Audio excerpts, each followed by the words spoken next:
皆さんこんにちは。日本語教師の手塚です。今日は早稲田大学2020年度日本語の問い2から毎年出ている問題を一つ解説したいと思います。皆さんも早稲田大学のホームページからダウンロードして一緒にやってみましょう。どうぞよろしくお願いします。まず、この問い2はどんな文章でしょうか？海外での日本語教育推進のための基本政策について書かれたもの。つまり、どうしたら海外でもっと多くの人に日本語を勉強してもらえるかについて書いた文章ですね。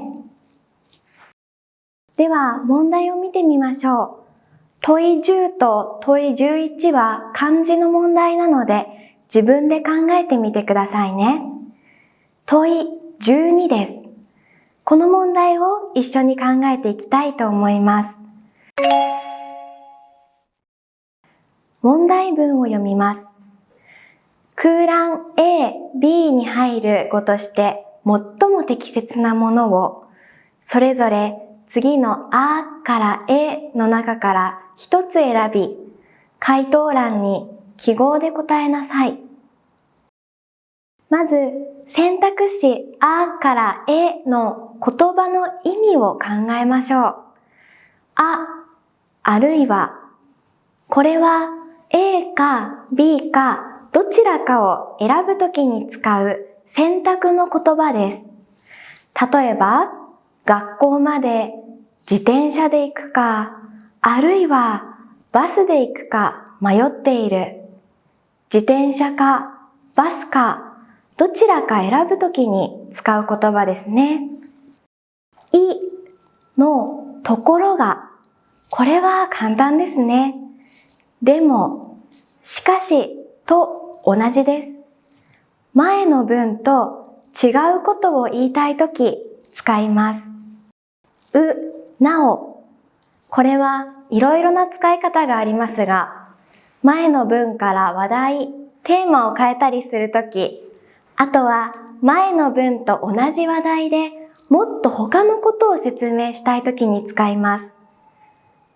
例えば、来週の月曜日は会議です。なお、時間や場所は後でお知らせします。このように使います。言い換えれば、これは前の文と同じことを違う言葉でもう一度言います。つまり、と同じです。はい、この形の問題は早稲田大学の日本語では毎年出ています。あるいは、ところがなどの文と文をつなぐ言葉を接続詞と言いますが、その文法がわかっていますか？文章の流れを理解できていますか？それをチェックする問題です。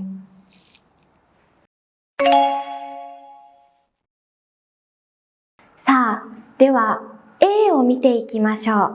今日はわかりやすくするために A の前の文章を青、A の後の文章を赤くしました。この問題の時、前の青い文と A の後ろの赤い文がどんな関係か考えることが一番大切です。前の青い文を読んでみましょう。すなわち、日本語が海外に普及する第一の要因は、やはり日本経済の牽引力や日本の政治、外交的影響力、日本文化の魅力ということに集中していると言えよう。そして A があり、赤い文は、日本経済の強さや日本社会の先端性が日本語を勉強する意欲をかき立てる主要な要素である以上、日本そのもののあり方、日本社会そのものの順調な発展が日本語の普及にとって重要であることは言うまでもない。簡単に言うと、青は日本語が海外でも関心を持ってもらうために、経済や政治、文化はとても大切だということです。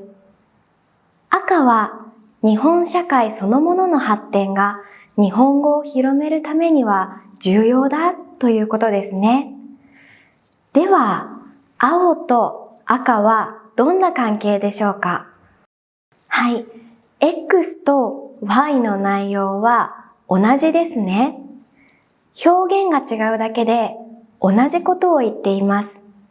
ですから答えは言い換えればです。はい。では青い文、これも読んでみましょう。これに対応する一助として、例えば数週間、あるいは数ヶ月だけ、基本的な日本語を漫画を活用して学ぶといったような楽しい日本語教室の国際的展開も考えられよう。そして B があり、漫画、アニメの活用といった点については、コピーライトの問題が非常に複雑なため、この問題の解決に取り組む必要があると考えられる。前の青い文は漫画を活用して楽しく日本語を学ぶ教室についての文です。では、後ろの赤い文はどうでしょうか？漫画やアニメの活用で解決しなければならない問題があることを話しています。この青と赤の関係はどうでしょうか？漫画の活用というテーマで関係がありますね。漫画を活用するのはいいことです。でも、もうちょっと詳しく説明すると、漫画を活用するとき、こんな問題もありますよ、と言っています。前の文を補足して説明しているわけです。それで B の答えは、前の文をもっと説明する、なおになります。いかがでしたか？このような問題のとき、前の文と後ろの文はどんな関係か考えることが大切です。そして文と文をつなぐ言葉、接続詞などに普段から慣れておくことも大切です。コメントに今日の4つの言葉の説明を書きました。ぜひチェックしてみてくださいね。この動画がいいと思ったら、いいねとチャンネル登録よろしくお願いします。それではまた次の動画でお会いしましょう。